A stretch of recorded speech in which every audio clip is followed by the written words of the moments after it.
Last Kieran Corla. I'm looking for an update on behalf of Deputy Martin Hayden and myself with regard to the status of the legislation on ticket touting. This is an important issue for many people. It's been before the House for 24 months now, so I would appreciate an update on the status of the bill to prohibit the above-cost resale of tickets.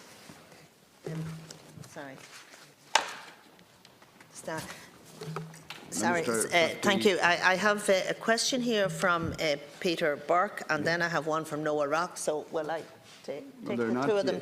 Your department have not indicated. No. So right. Well, I'm not sure. If you so wish. I'll take the first. Well, I'll take this one. I'll take this one first. This is the one from Peter Burke. That's the schedule number 6.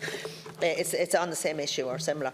At its meeting on the 24th of July 2018, the government decided on a package of legislative measures dealing with the resale of tickets for entertainment and sporting events.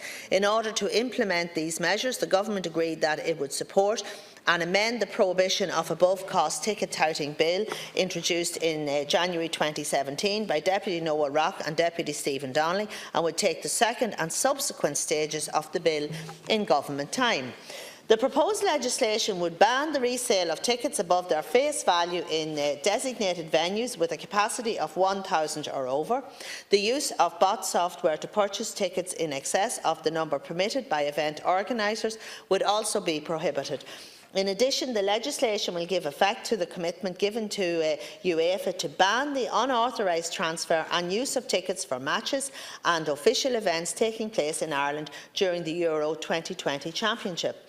While the bill introduced by Deputies Rock and Donnelly was scheduled to have its second reading on the 21st of November, it did not prove possible to have the second stage debate on that date. I very much hope that the second reading of the bill will proceed as soon as possible and look forward to hearing the contributions of deputies to the debate on the bill. My officials have meanwhile been working on a range of amendments and additions to the private members' bill and expect to be in a position to submit these formally to the Office of the Parliamentary Council later this month. When finalised, the government amendments will be tabled at the Bills Committee or report stage. And can I just acknowledge the work of Deputy Rock? I know he has there's another parliamentary question later on, and he has done a lot of work and highlighted this issue, and it has got cross-party support. And I also want to just acknowledge the work of Deputy Stephen Donnelly, and it's important that we do get this moving. I'd like to thank the Minister for her work, her commitment and her dedication with regard to this piece of legislation. Since the Minister has taken office, she has treated this issue with urgency, along with a great many other consumer affairs issues. So I do appreciate it, and I think it's the kind of bread and butter practical politics that people out at home appreciate as well.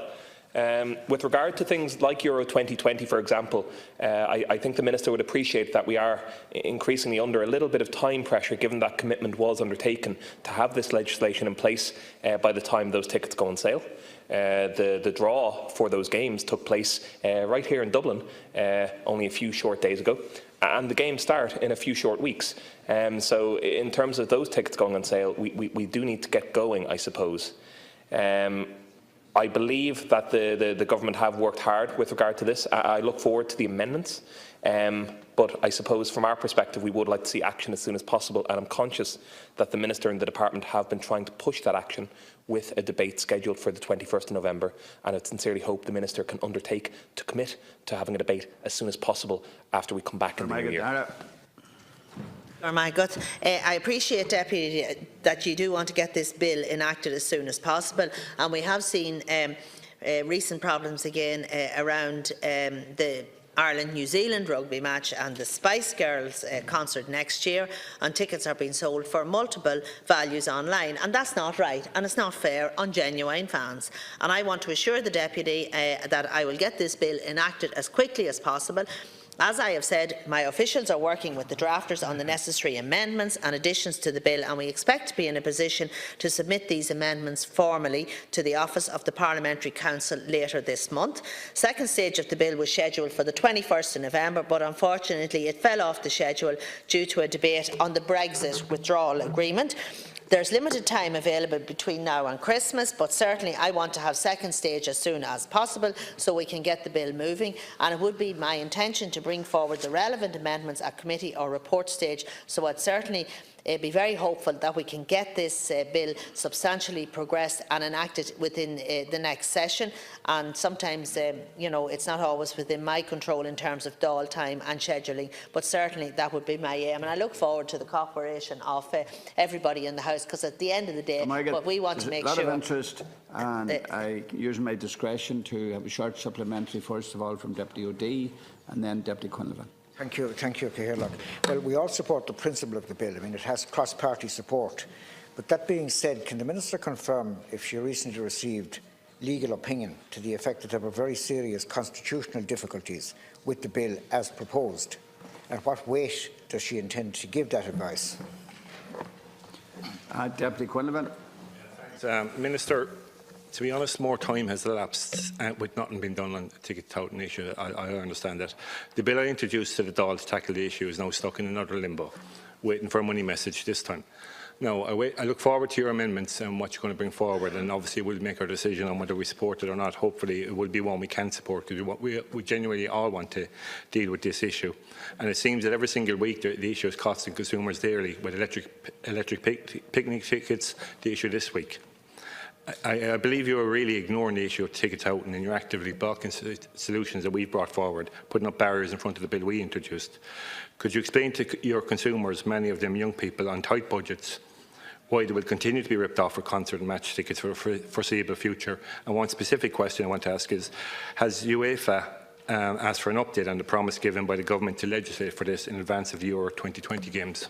Can I get the Minister to conclude?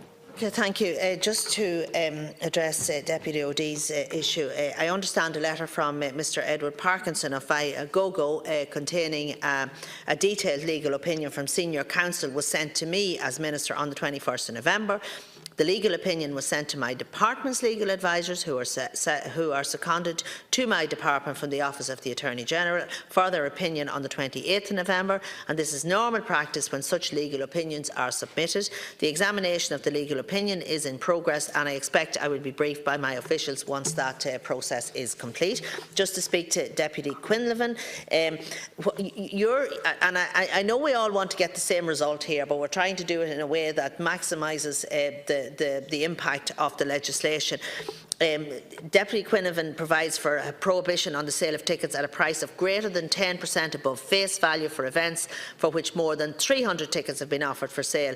The Government proposes to amend the bill introduced by Deputies Rock and Donnelly to provide that the ban on above face value resale would apply to designated venues with a capacity of 1,000 or more. And I consider that applying the legislation to known designated venues rather than on an event-by-event basis would facilitate more effective enforcement. It will not often be known until the day of an event whether the attendance will exceed 300. I also don't want to do any damage to local clubs that are fundraising and trying to do charity events as well. So we're just trying to find a way that it will work. Deputy Joe